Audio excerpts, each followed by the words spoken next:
IFTU రాష్ట్ర committee పిలుపులో భాగంగా ఈ దేశంలోని కార్మిక వర్గానికి ఉరితాళ్లుగా తీసుకొచ్చినటువంటి 4 లేబర్ కోడ్లని రద్దు చేయాలని బీజేపీ ప్రభుత్వం కార్మిక వర్గం పైన చేస్తున్నటువంటి పెనుదాడిని రద్దు చేయాలని చెప్పి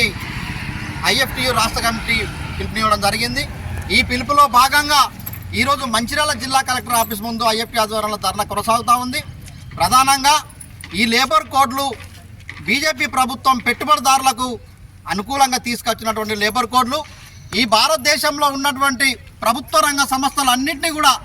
ఇవాళ కార్చౌకగా ఆదాని అంబానీలకు అమ్మేసేటటువంటి ప్రయత్నంలో భాగంగా ఈ లేబర్ కోడ్లను తీసుకురావడం అనేది జరిగింది. ఈ దేశానికి లక్షల కోట్ల లాభాలను సంపాదించి పెట్టే రైల్వే సంస్థ కావచ్చు, బ్యాంకింగ్ కావచ్చు, ఎల్ఐసి కావచ్చు, అదేవిధంగా కోల్ ఇండియా కావచ్చు, ఇట్లాంటి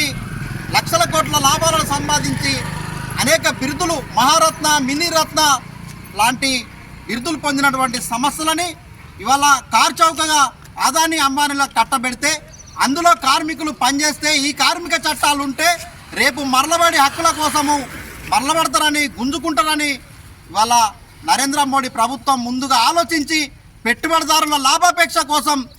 44 కార్మిక చట్టాలను రద్దు చేసి 4 కోట్లుగా తీసుకురావడం జరిగింది. దీన్ని భారత కార్మిక సంఘాల సమాఖ్య తీవ్రంగా వ్యతిరేకిస్తూ ఉంది. ఈ 4 లేబర్ కోడ్లను తక్షణం వ్యతిరేకించాలని ఈ సందర్భంగా డిమాండ్ చేస్తూ ఉన్నాం. అదేవిధంగా ఈ పరిశ్రమలను ప్రైవేటీకరిస్తే భారతదేశంలో ఉన్న కార్మిక వర్గం కన్నెర్ర చేసి